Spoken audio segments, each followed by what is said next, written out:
Alegria receber todos vocês aqui de manhã, hoje começando com um novo horário, né? Estamos passando por uma nova experiência e queremos juntos continuar fortalecendo a nossa igreja e cada um que está aqui hoje de manhã.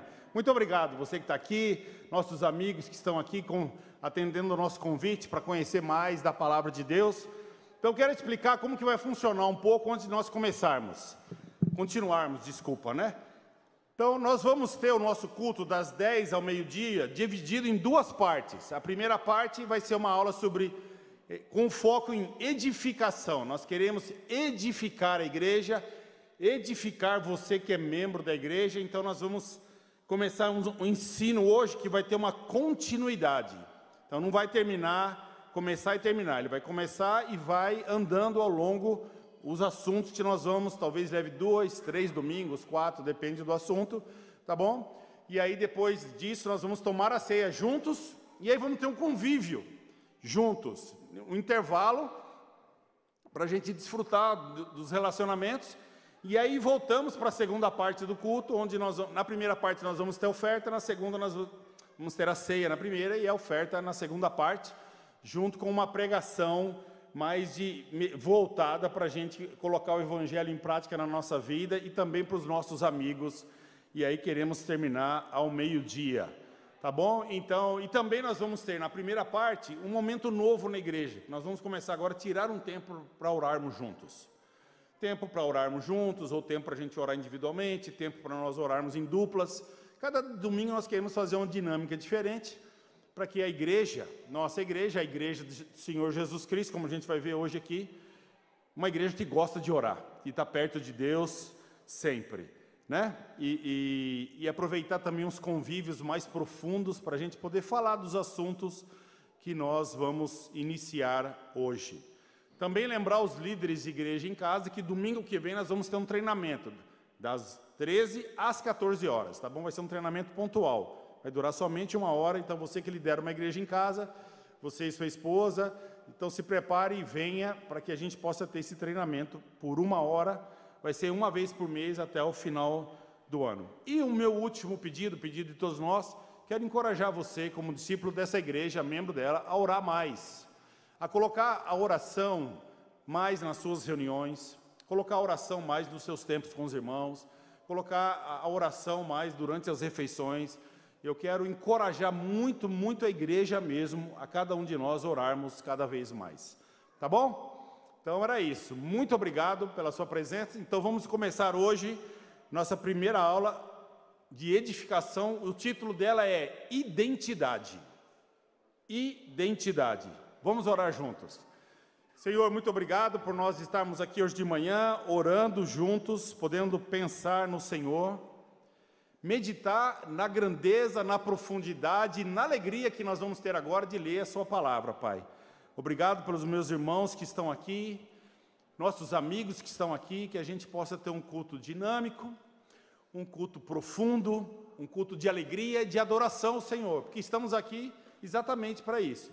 Saímos de casa hoje de manhã, um domingo tão especial, para adorarmos ao Senhor, para tirar esse tempo para glorificar o seu nome, para lembrar das grandes coisas que o Senhor já fez na nossa vida e reafirmar nosso desejo de continuarmos firmes e fortes até o fim de nossas vidas. Obrigado pelas famílias que estão aqui, pai, mãe, os filhos, nossos amigos, as senhoras, os jovens, solteiros, pai, as viúvas. Muito obrigado por toda a igreja, né, pela maravilha que é o corpo do Senhor unido juntos nesse mesmo propósito.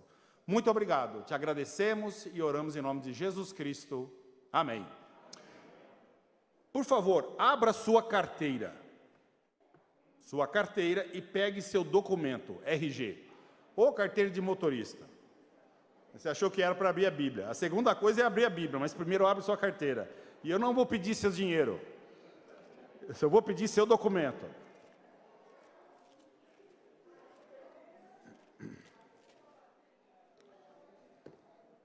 Pega seu documento.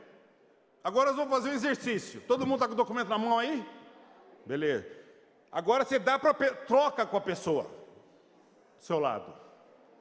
Troca com qualquer pessoa do seu lado. Trocou? Beleza. Agora você vai falar assim para ela: a partir de amanhã você será eu.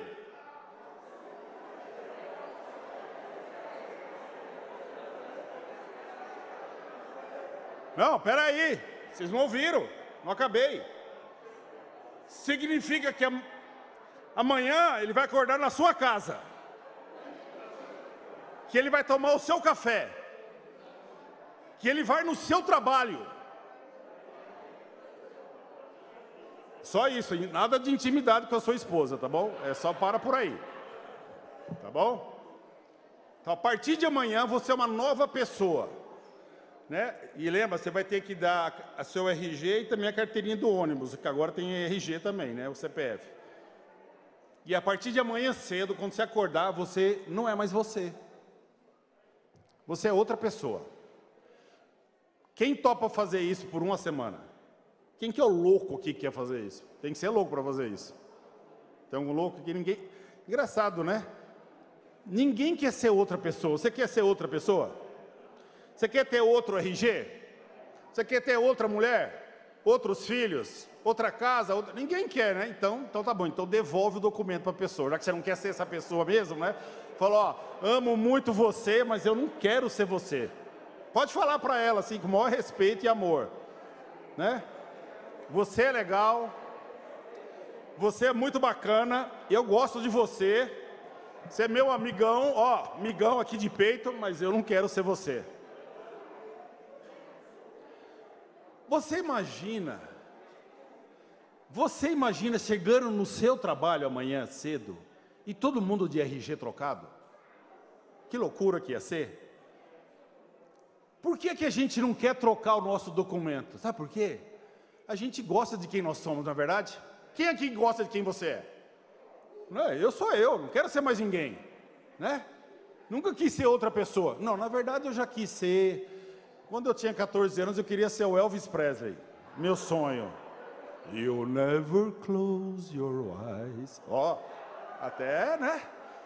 Tava no caminho. Eu precisava de uma voz melhor, mais cabelo, uma moto e um violão. Não consegui nada. Não sei tocar violão, perdi o cabelo, minha moto foi roubada e minha voz não funciona. Então eu tive que ser eu. Teve jeito. Então, hoje de manhã, nós vamos começar uma série de aulas sobre esse tema, identidade. Como igreja, como cristãos, meu propósito nessas próximas aulas de edificação é colocar no coração de cada um de nós a certeza absoluta de quem você é.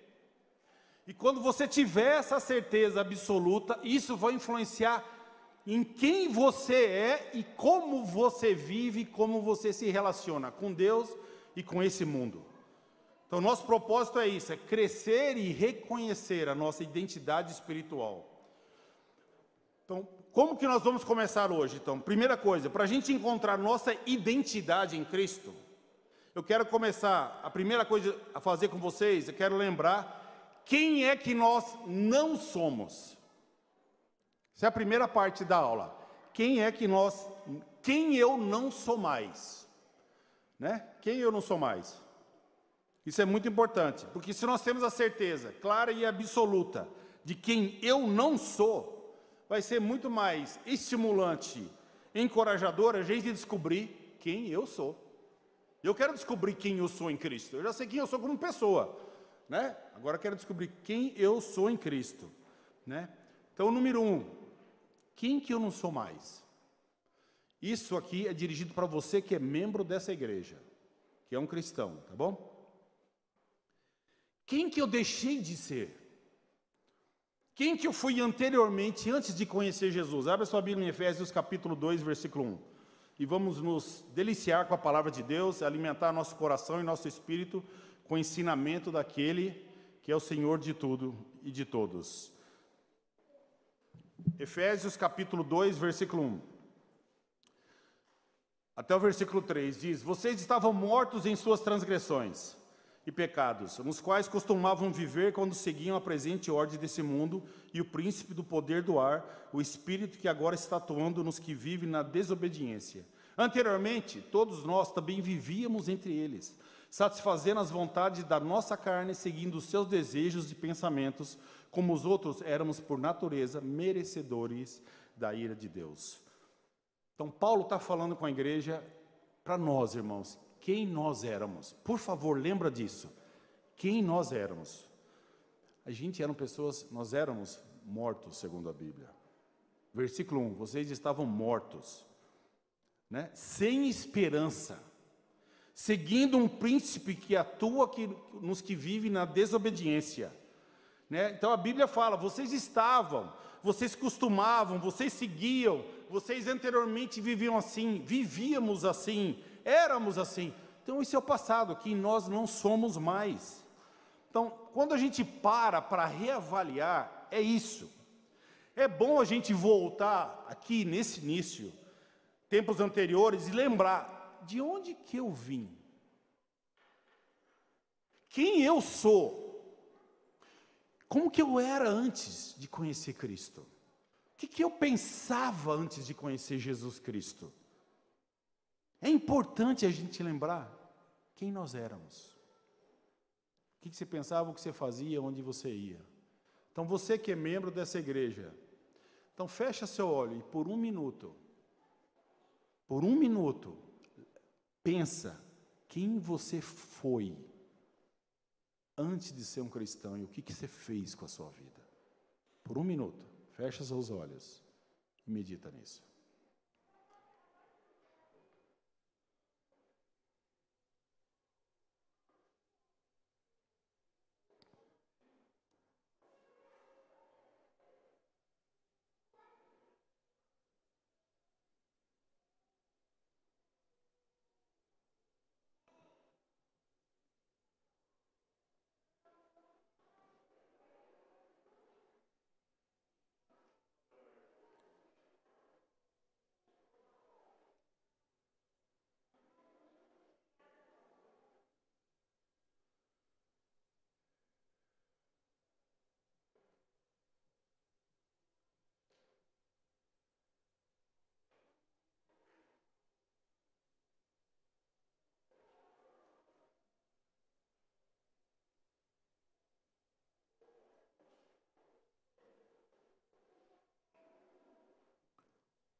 Eu sei que para a maioria de nós não foi um minuto dos mais prazerosos da sua vida, né?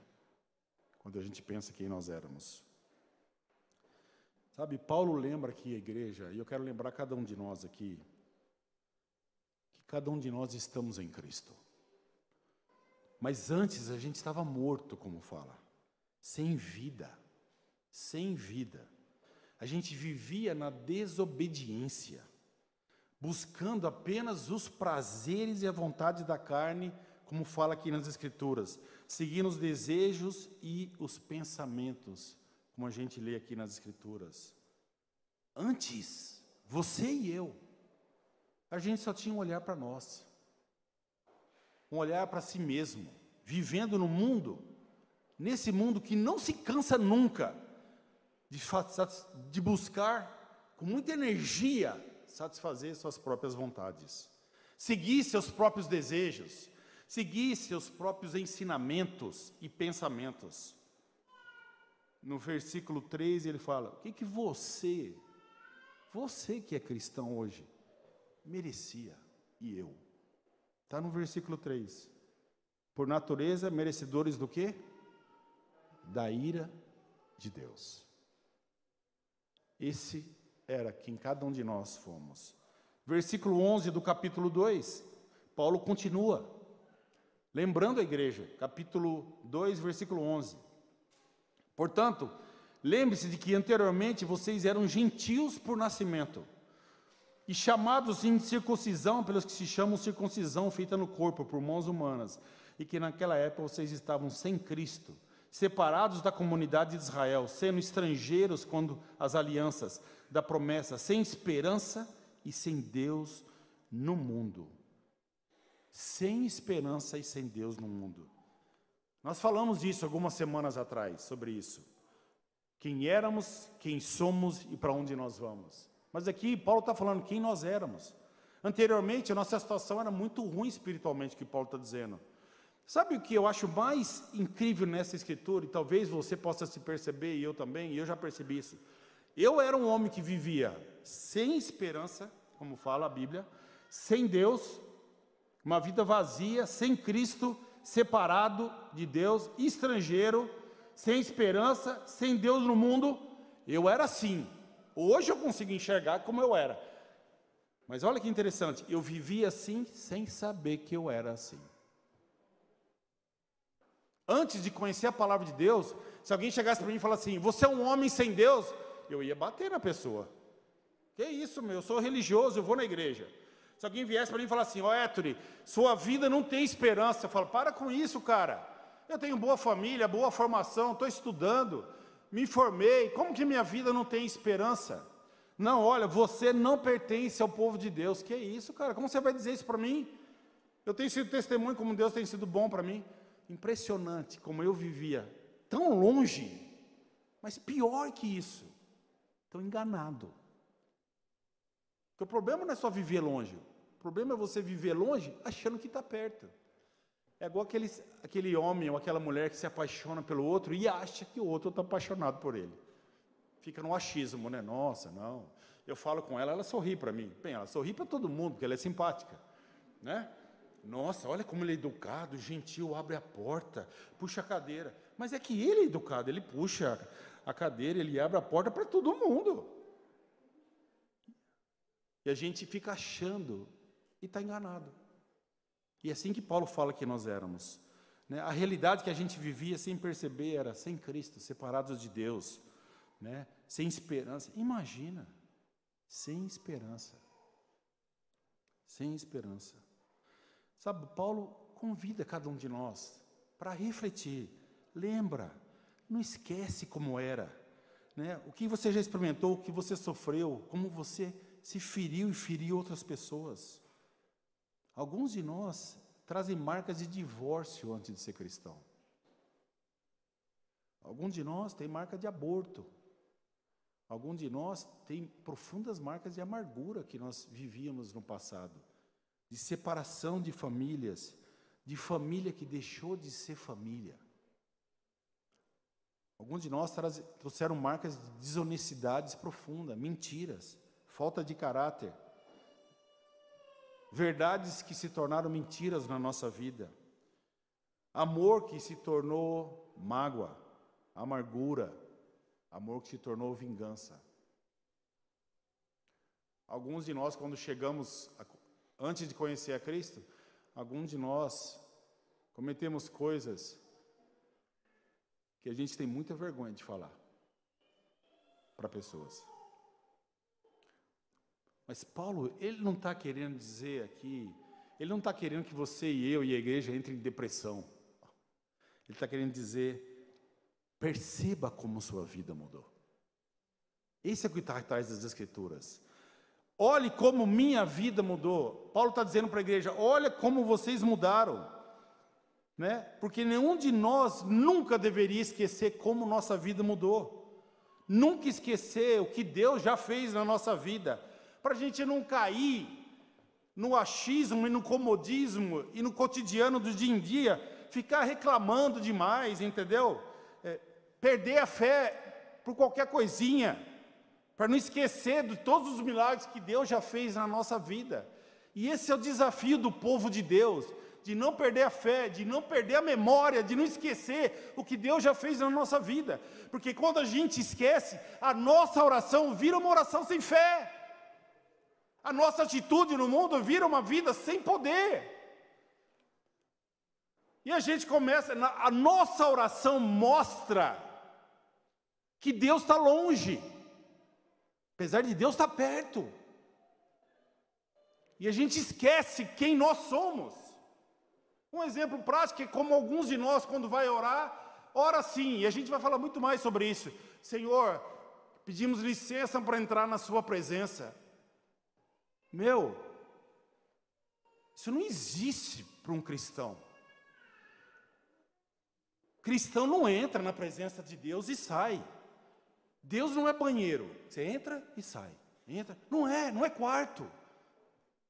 Deus é presente, está escrito na Bíblia. Mas a gente às vezes não consegue ter essa dimensão e começa a fazer orações e ter atitudes e uma vida que mostra que não tem poder. E não é que não tem poder porque Deus não tem poder, é porque você não entendeu que a sua vida tem poder por causa de Deus. E é isso que nós, como igreja de Jesus Cristo, precisamos entender, compreender, absorver e vivenciar na nossa vida. Vivenciar de uma maneira que a gente vai se surpreender da maneira que a gente está vivendo. Que você vai se surpreender com a sua própria oração. Que vai se surpreender da maneira que Deus vai trabalhar na sua vida. Porque você entende, eu sou um filho de Deus, Deus me ama e Deus está comigo o tempo inteiro. Então quando eu for orar, eu não vou orar, Senhor, dá licença para entrar na tua presença. Eu vou dizer, Senhor, obrigado, porque todo o tempo o Senhor está comigo. Todo o tempo o Senhor anda comigo.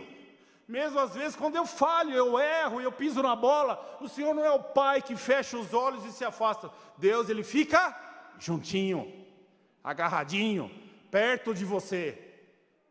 E a gente precisa entender isso dentro de nós, dentro do nosso coração mesmo. E a gente usar nosso precioso tempo para ler as Escrituras e encher nosso coração de muita coisa boa. Para a maioria de nós, talvez tenha dúvida sobre isso, quem você é. Mas o desejo de Deus é que você possa abrir seus olhos a partir de hoje, ou continuar abrindo, para focar quem é você em Cristo Jesus. O desejo de Deus é que você possa abrir seus olhos e focar em enxergar quem você é no mundo espiritual. E ter esse entendimento e essa segurança em Cristo. E tudo que você vai fazer a partir disso vai ser influenciado por Deus, pelo Espírito Santo, pelo seu relacionamento com Jesus Cristo. Amém? Uma coisa importante. Hoje, a gente começa uma série de aulas com esse tema identidade. Eu pedi para vocês trazerem papel, caneta, então eu quero encorajar você que está aqui hoje de manhã. Comece a anotar as coisas. Sabe quando você anota, o que acontece? Você aprende mais. Quando você anota, você é forçado a escrever o que você está entendendo. Quando você anota, é porque você demonstra o interesse que eu quero amadurecer e crescer. Então, por favor, não ouça a palavra de Deus como você ouve uma série na TV, de braço cruzado, sem anotar nada. Isso não é uma série. Isso é a palavra de Deus. Então, nós precisamos estudar a palavra, gostar de estudar, gostar de reler o que a gente está aprendendo. Para que durante a semana você vai ver o progresso. Quando seus filhos vão na escola, se os seus filhos fossem na escola e eles chegassem em casa e você abrisse o caderno e não tem nada anotado, o que você falaria para a professora? Pô, está sendo demais meu filho na escola, hein? O que você ia falar para o seu filho? Não é estranho? Não é? Você que faz faculdade, não é estranho você ir para a faculdade e não anotar nada? Não é estranho? Não é estranho você ir para uma reunião no seu trabalho e não anotar nada que acontece na reunião? Mas é normal vir na igreja, ouvir e não considerar. Sendo que a Bíblia fala em Atos que o povo de Bereia era nobre porque eles anotavam e estudavam para ver se tudo que estavam aprendendo era verdade. Irmãos, nós temos que ser de Bereia. Anotar, estudar e ver se tudo é verdade. Tá bom? Então, número 1, quem nós éramos? Número 2, quem que Jesus é? A identidade de Cristo está em Deus. Mateus 16, 13. Mateus capítulo 16, versículo 13. Jesus faz duas perguntas muito interessantes nessa parte. Mateus 16, versículo 13. Ele diz assim: chegando Jesus à região de Cesareia de Filipe, perguntou aos seus discípulos: quem os outros dizem que o Filho do Homem é? Eles responderam: alguns dizem que é João Batista, outros Elias e outros Jeremias, ou um dos profetas. E vocês? Perguntou ele. Quem vocês dizem que eu sou? Jesus questiona seus discípulos de maneira interessante. Quem que os outros estão dizendo que eu sou? Contem para mim, quem que os outros estão dizendo que eu sou? Jesus sabia Deus sabia que era muito importante que quando a gente conhece a identidade da pessoa, você fica sabendo exatamente quem é ela. Você tem em mente quem é essa pessoa, não é? Fica claro saber quem é essa pessoa. O que as pessoas acham, andam dizendo a seu respeito por aí, não vai definir quem você é, mas pode revelar parte de quem é você, talvez, né? Então, os discípulos aqui respondem à pergunta de Jesus, né? Mencionaram que o povo via ele como o quê? Fala aqui, né, claramente, né? João Batista, outros Elias, outros Jeremias e alguns como profetas, né? Então, sabe o que eu perguntei? Tem gente falando de você por aí? Né? Tem gente falando de você por aí, como estavam falando de Jesus naquela época? Quando as pessoas falam de você, o que elas falam? Se você, né, você já teve vontade de ser mosquitinho? Já? Né? Quando sua mulher vai conversar com a sua mãe, você não queria estar lá para ver aquela conversa? O que elas vão falar? Será que é de mim? É sobre mim? Né? Ou lá no seu trabalho, quando o seu chefe está falando com o chefe dele, você não gostaria de estar lá naquela sala, só para ouvir? É uma boa pergunta. O que os outros estão dizendo a respeito de mim? Será que eles estão falando realmente quem eu sou? O testemunho é bom? As pessoas têm visto em mim um cristão? O que elas estão falando por trás de mim? É interessante essa pergunta. Sabe, sua identidade espiritual, a sua identidade espiritual e a minha, deve refletir necessariamente nessa identidade física e terrena nessa terra, com certeza. Mas sabe, se o que as pessoas estão falando sobre você não mostra uma identidade espiritual de Cristo, é provavelmente porque você ainda não absorveu essa identidade espiritual para a tua vida. Você é um cristão, mas ainda você não vive, talvez nesse momento, algumas características que a sua vida não demonstra. Mas vamos voltar para a Bíblia. Logo em seguida, Jesus lança outra pergunta. E vocês? Quem vocês dizem que eu sou? Escreve no seu caderninho aí, no seu celular que está anotando. Quem que é Jesus para você? Responde essa pergunta. Ei, meus queridos irmãos aqui da igreja do Setor Sul, quem que eu sou? Quem que eu sou para você? Quem que você diz que é Jesus?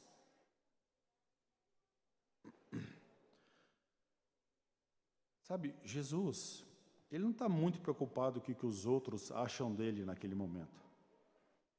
Mas ele está mais preocupado e encorajado de ver o que Deus vê nele. Né? O que as Escrituras revelam sobre a identidade de Jesus? João 14:10. Então, as Escrituras revelam, né? Não é o que a gente acha, o que a gente pensa, mas o que as Escrituras nos mostram. João 14, versículo 10.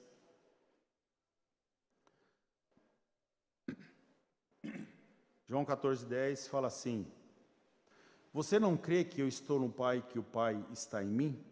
As palavras que eu lhes digo não são apenas minhas, ao contrário, o Pai que vive em mim está realizando a sua obra. A identidade de Jesus é em Deus. Né? É o que a palavra de Deus fala. Uma afirmação muito importante: o Pai vive em mim. Jesus é o Filho, pelo fato de que ele possui todo o ser do Pai na vida dele, e a presença do Pai em Jesus é plenamente real. É plenamente real. Apenas assim, Jesus, então você vê que ele vive em total concordância com o Pai. Quem é Jesus? É o que ele está dizendo aqui. Qual é a resposta da palavra de Deus? Ele fala: nós somos um. O Pai vive em mim e está realizando a sua obra em mim. O Pai vive em mim. Essa é a identidade de Cristo Jesus. João 10, versículo 30. João 10, versículo 30. Eu e o Pai somos um. 2, unidos em comunhão plena e perfeita. É a unidade do perfeito amor, de forma que o Pai seja o que o Filho, reflita no Filho o que Ele é. Dirige o Filho, concede ao Filho tudo que é necessário, e o Filho permanece voluntariamente junto com o Pai. Eu e o Pai somos um. Essa é a identidade de Jesus Cristo. João 10, 37 e 38. Se eu não realizo as obras do meu Pai, não creem em mim. Mas se as realizo, mesmo que não creiam em mim, creiam nas obras, para que possam saber e entender que o Pai está em mim e eu no Pai. Jesus deixa claro que as suas ações são reflexo da presença do Pai, né? Então, as obras mostram o seu agir, as obras mostram os traços do Pai, né? O Pai está em mim e eu estou no Pai. Com todas essas afirmações, com toda essa segurança que Jesus tinha na sua unidade com Deus, a gente sabe todas essas coisas, que Cristo jamais deixava de desfrutar de intimidade com o Pai. Por quê? Eu e o Pai somos um. Essa é minha identidade. Eu e o Pai somos um. Então, Jesus encontra a sua identidade aonde? Em Deus.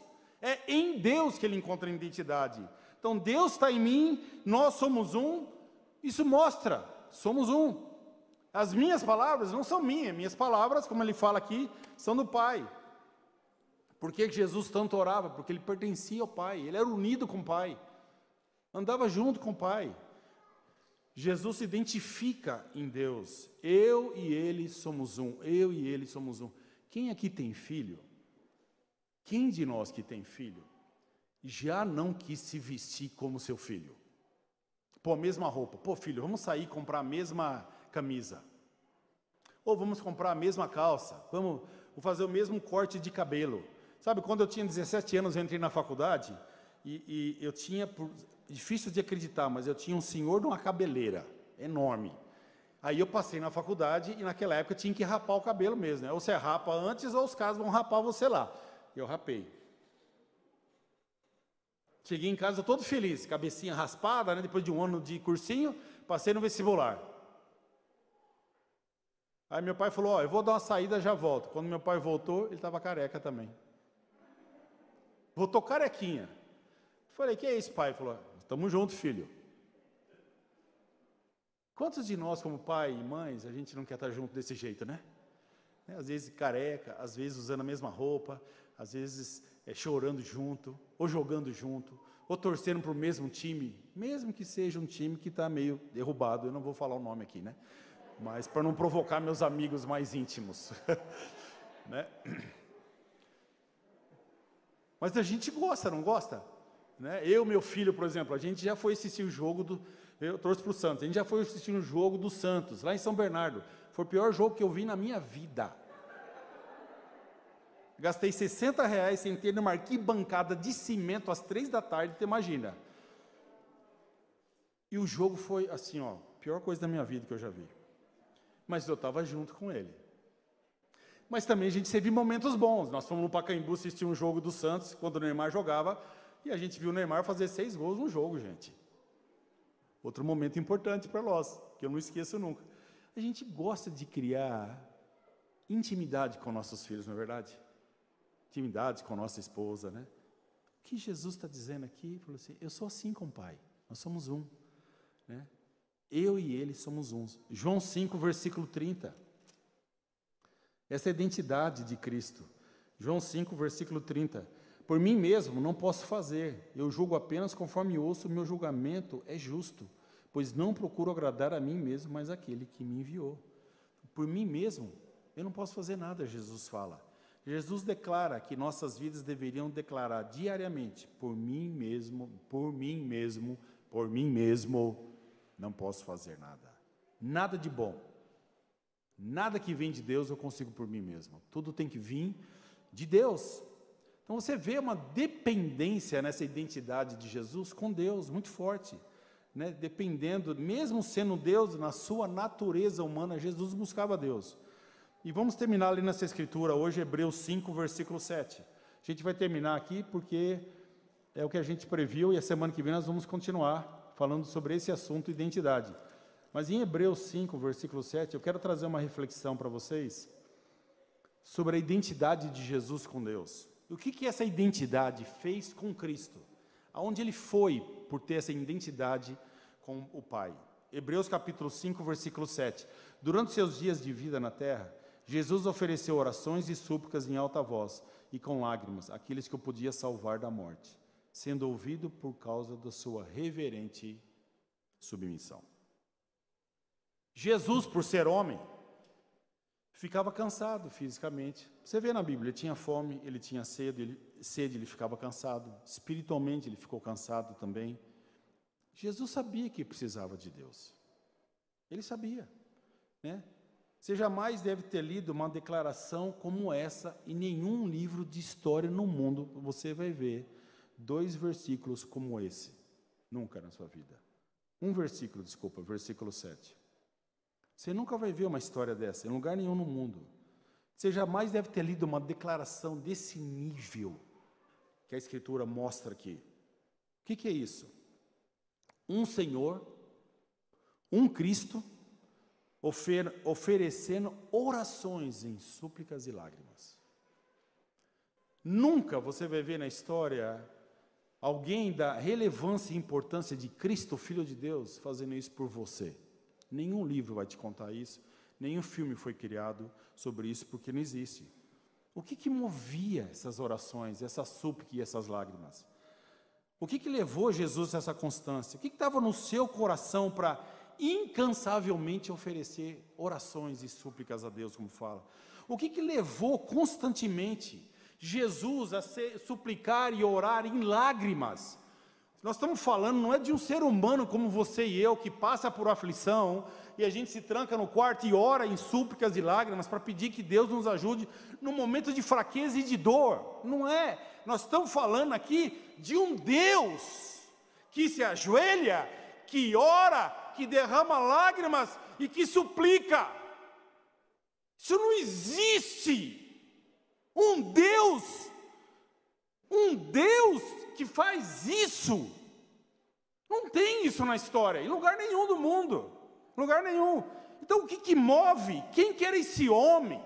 Que ia até Deus, a Bíblia fala, em orações e súplicas, em lágrimas.